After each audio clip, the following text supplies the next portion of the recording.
Yeah, hi, nice to meet you. First of all, could you shortly introduce who you are and what you're doing here? Yes, we are Augustines. We are here. We've just played the Hurricam Festival, and we come from New York City. Yeah, and you told me before we have kind of a virgin here. It's the first rainy festival you played. Why is it that it is the first rainy one? I think generally in summertime it's not rainy where we come from, and we are new to European festivals, so this is our second European festival out of many this summer. So I actually see how charming the rain can be. Everybody seems together, very communal. Okay, then at the end of the season we'll ask you again how you like rainy festivals, and then let's see what's coming up then.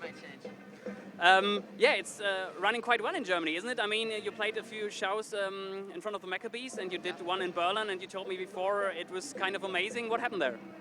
Well, like you said, we played a few shows at the Maccabees, and then we couldn't really judge how things were going for us because we're opening up. We came back and we did our first headlining tour in Germany, played 3 shows. All of them were sold out, and the most special one was Berlin because we had never played Berlin before. So to come from New York and to travel that far of a distance, that many time zones, and to go to a city you've never been to before, have hundreds of people in front of you singing your songs back to you, it's a wonderful feeling. It's very unique. I'd like to give a compliment to Berlin. I think the energy in Berlin is something that maybe was in New York like 20 years ago, maybe 30 years ago. It's special, and we're really happy about it. So I'm looking forward to see you again there. And how did you like your gig at Hurricam? I mean, it was raining as well when you were playing, but did it work out well? Yeah, I mean, Yeah, we came out, and considering it was raining, it was very early, you know, and we had a very good crowd and very responsive crowd. We had people singing back to us and clapping, and we feed off that kind of stuff, you know. And again, you know, just to reiterate what Eric was saying, when we come over from New York and we come to that, and that's the response that we get, it's very gratifying, very satisfying, and we're very lucky and blessed. It's wicked, man. It's awesome. I'd also like to say that I had a subscription to Rolling Stone when I was 12. It was a Christmas gift, and I didn't think that I would ever be in Germany doing an interview for Rolling Stone or playing with The Cure, so very pleased about that. You were probably reading about The Cure in that Rolling Stone. Yeah. Absolutely.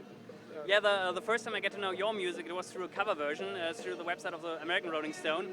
You played a Bob Dylan song for the Amnesty International sampler, and a pretty good one. And it's hard to do a good Dylan cover, I'd say. So, can you tell us a bit about how you get into the project and how it was recording a Dylan song? Well, I think we went into this project.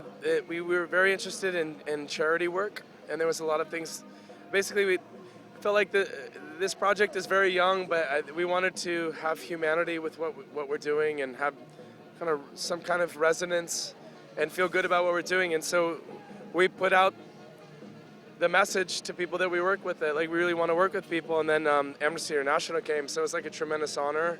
And obviously, we're all children of our parents' generation that were like very big Bob Dylan fans. So every single one of us in America like have Bob Dylan records in the house, so it wasn't very difficult for us to actually be excited about it, but it was quite like difficult to actually try to sing a Bob Dylan song. I mean, you've heard those songs by Bob Dylan, so I mean, it was a little scary, but I think we were as honest as we can. We had as much humility as possible, and I'm glad we got through it okay. I'm happy to help Amnesty International.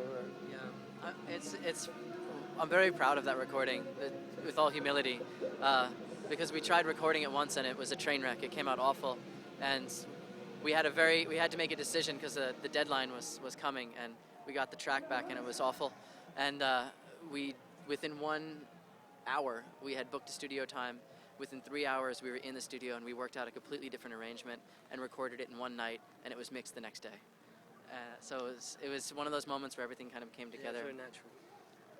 You know, as music journalists, we're kind of a lazy bunch, and we like to write the sentence, this band sounds like another band. And I read often that a lot of people say, and your promoter says it as well, hey, they sound a bit like The National, and they're from New York too.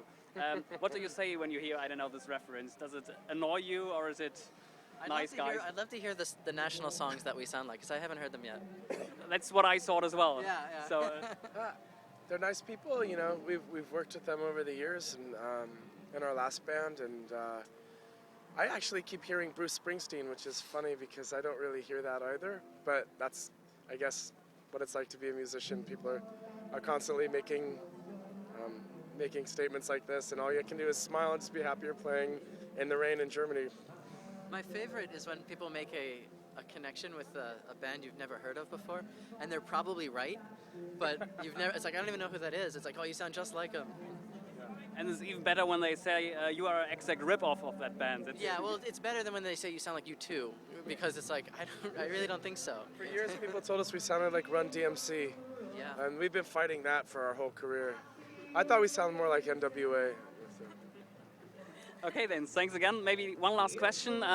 What are your plans for Europe and especially for Germany in the next months? Is there any shows coming up, tour or something like that? Yeah, we plan to come back for another couple of festivals, hopefully, in August, and then we're doing a UK tour in October, and we're going to try and fit some dates in around Europe just after that, and sometime in late winter, so around October time.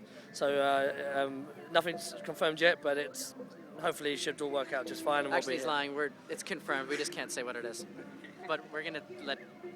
Yes, we're coming back in October. That's the way to do it. Confirm it and cancel it. That makes you exciting. Yeah. Okay then. My manager just got very mad at me. Okay then, thanks a lot. Really looking forward to your club tour to see you not in the rain, but in a good club. Danke. Thanks again. Thank you, Dan. Bye. Dankeschön. And enjoy the